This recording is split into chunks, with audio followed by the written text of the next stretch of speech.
سب سے پہلی بات جو آپ کے سامنے رکھنا چاہتا ہوں، جس حوالے سے بارہا آپ کے سامنے اپنی گزارشات کو رکھ چکا ہوں، کہ مرزا محمد علی جہلوی جہلم کا ایک شخص ہے جس کی زبان صحابہ کے اوپر دراز ہے، جو سیدنا امیر معاویہ کی ایسی توہین کرتا ہے کہ ان کے لیے لفظ مامو پارٹی کا ایک طنزیہ انداز میں نام رکھا، اور اس کے ماننے والے بھی عقل کے ایسے اندھے ہیں کہ ان کو یہ پتہ نہیں یہ مامو کس کو کہہ رہا ہے۔ یہ حضرت امیر معاویہ کو مسلمانوں کے مامو اور مومنوں کے خال المومنین کے لقب سے اس کی ٹرانسلیشن کرتے ہوئے، چونکہ ان کی بہن جو ہے وہ رسول اللہ کی بیوی ہے اور ام المومنین ہے، تو یہ مسلمانوں کے حقیقی طور پہ بھی اگر دیکھا جائے تو مامو تو ہیں، لیکن تنزیہ انداز میں مامو پارٹی کہہ کے مخاطب کرتا ہے۔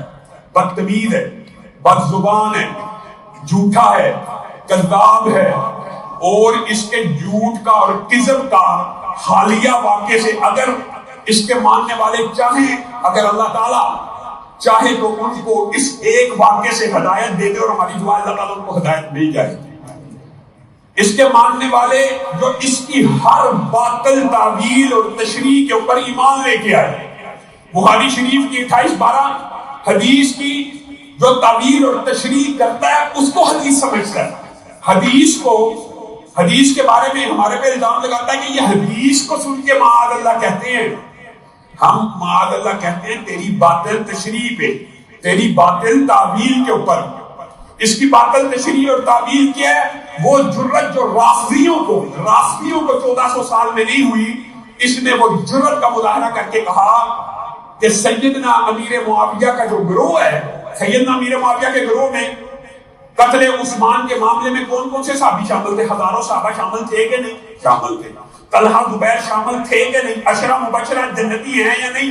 امی عائشہ شامل تھی یا نہیں؟ جنت کے اندر رسول اللہ کی بیوی ہے کہ نہیں؟ خود سیدنا امیر معاویہ معین جنتی ہے کہ نہیں؟ ان کے جنتی ہونے کے، معین ہونے کے اعتبار سے متعدد لیکچر موجود ہیں یوٹیوب کے اوپر، میرے معین جنتی ہیں۔ اس پورے صحابہ کے معین جنتی گروہ کو کہتا ہے کہ یہ جہنم کی طرف بلانے والا گروہ ہے۔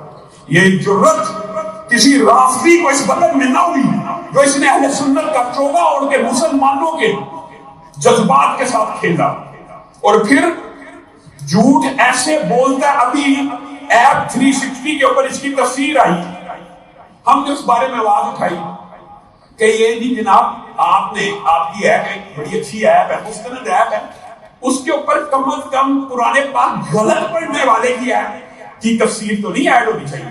یہ کہتا جی ان کو احمد رضا بریلوی کی فلاں کی تفسیر پہ اعتراض نہیں ہوا، ان کو میری تفسیر پہ اعتراض ہو گیا۔ ہم بریکٹوں کے اندر جو تشریحات ہیں، تعویلات ہیں، ان کو بھی کوئی جائز اور درست نہیں سمجھتے، لیکن ہم آپ سے یہ سوال پوچھتے ہیں اور مرزا کے ماننے والوں سے، کیا ان کی تفسیروں کے اندر جو قرآن پاک کی آیات لکھی ہوئی ہیں اس کا متن غلط ہے؟ اس کے اندر زیر زبر کی کوئی غلطی ہے؟ آپ کا جو مفسر اعظم ہے وہ تو قرآن پاک ہی غلط پڑھ رہے ہیں، متن ہی غلط پڑھ رہے ہیں۔ اپنی اصلاح کرنے کی بجائے کہ میں متن ٹھیک کر دوں، میں اوپر سے دیکھ کے صحیح طرح پڑھ لوں، اوپر سے دیکھ کر بار بار اوپر سے دیکھ کے غلط پڑھنے میں غلطی لا کر کے حافظوں کو لگ جاتی ہے، یہ اعتراض نہیں ہے۔ لیکن تو پوری محنت اور کوشش سے اوپر سے بار بار دہرا کے بھی قرآن صحیح نہیں پڑھ رہا، اس قرآن کو اگر ایپ 360 کے اوپر اپلوڈ کر دیا جائے جس طرح متن، اچھا پھر عجیب کی لاجک ہے، کہتے ہیں جی جو غلط ہے اس کی غلط سے اس کو چھوڑ دینا تھا، آپ اس کو نہیں پڑھنا چاہتے نہ پڑھیں۔ مجھے بتائیے اگر ایک قرآن پاک غلطی سے غلط متن کا ایک صفحہ چھپ جائے تو کیا کوئی یہ بندہ دلیل دے گا یار اس صفحے کو چھوڑ دو باقی قرآن پڑھ لو؟ اس کو پبلش نہیں کیا جائے گا کہ اس کا متن غلط ہے اور تو پڑھتا ہی غلط ہے، تو نے قرآن پاک ناظرہ جو پڑھا وہ غلط ہے، متن غلط ہے۔ لاجک اور منطق کی بات ہے بھائی، غلط پڑھے ہوئے قرآن کو تو کم از کم اس تفسیر اس ایپ کے اوپر نہ ڈالا جائے۔ انہوں نے ایپ سے تفسیر ریموو کر دی۔ ایسا جھوٹا اور کذاب ہے، اس کے ماننے والے صرف اس ایک بات سے اس کے جھوٹ کا اندازہ لگا سکتے ہیں۔ کہنے لگا یہ جو لاہور کے دو منڈے بھائی ہیں، قرآن میری اور برادر ابتسام، اور پھر علامہ شہید کے بارے میں کہنے لگا کہ ان کے باپ کا بھی غلط الفاظ بولتے ہوئے بدبخت ہیں. یہ جو گنڈے بھائی ہیں انہوں نے یہ بھی کہا ماموں پارٹی یعنی سیدنا امیر معاویہ کی طرف نسبت کرتے ہوئے ایک تو تنزیہ انداز، پھر ہمارے پر غنڈہ گردی کا الزام، پھر یہ کہا سنیے مذہب کا ہے کہ انہوں نے زاہد شیبہ بھائی کو اغوا کیا. ہم دو بھائیوں کی طرف اشارہ کرتے ہوئے، ہماری جماعت کی طرف اشارہ کرتے ہوئے انہوں نے زاہد شیبہ کو اغوا کیا. نقاب پوش لوگ ہے، اس کو مارا پیٹا، وہ ابھی بھی بیڈ ریسٹ کے اوپر ہے اور میں اس کی اجازت سے ان کے اوپر الزام لگا رہا ہوں.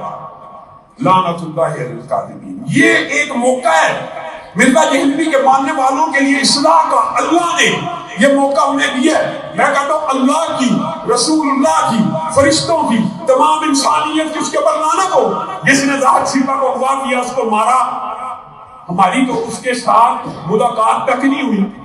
یہ تو سارا سوشل میڈیا کے اوپر ہم نے آواز کو اٹھایا تھا. تو کہتا مارا پیٹا، ہم کہتے ہیں اللہ کی، رسول کی، فرشتوں کی، انسانوں کی تمام کی لعنت ہو جس نے اغوا کیا، مارا پیٹا. اور اگر مرزا کے ماننے والوں کانوں کو کھولو، دلوں کو فرار کرو. جو بندہ صحابہ کے بارے میں جھوٹ بولتا ہے تمہارے بارے میں کیوں نہ بولے گا.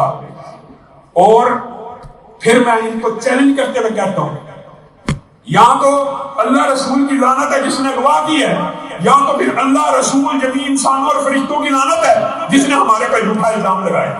اور پھر زاہد شیبہ صاحب آپ کہاں چھپے بیٹھے؟ آپ کیا اس کام میں ملوث ہیں؟ آپ کو کس نے اغوا کیا گیا؟ اس کی ایف آئی آر کا ہے.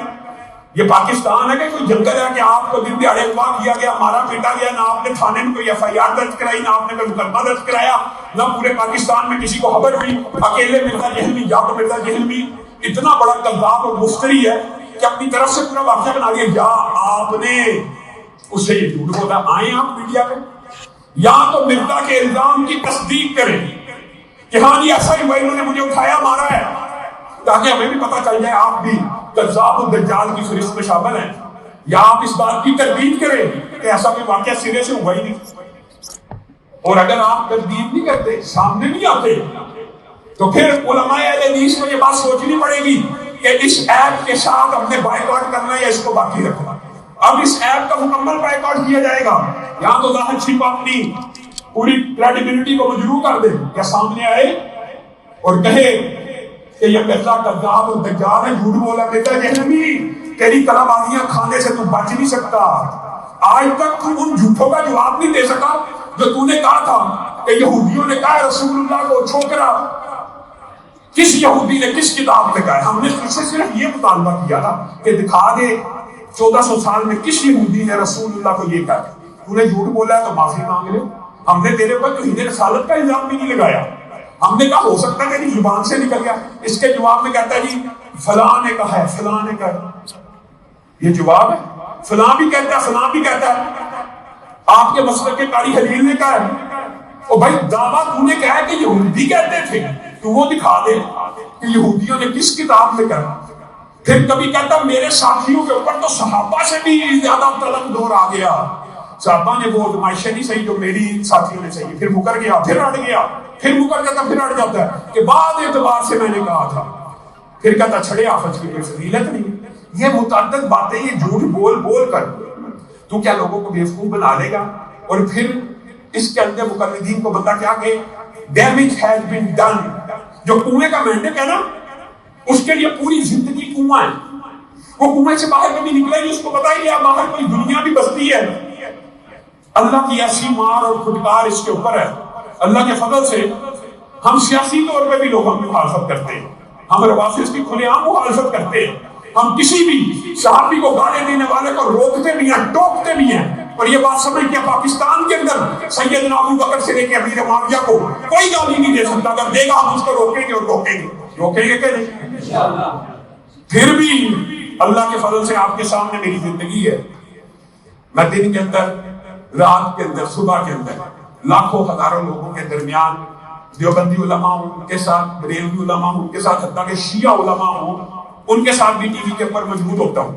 اللہ تعالیٰ نے اس کو ایسی مار ماری ہوئی ہے، اس کی بدتمیزیوں کی وجہ سے، گستاخیوں کی وجہ سے یہ اپنے گھر سے نہیں نکل سکتا، اپنے گھر سے نہیں نکل سکتا.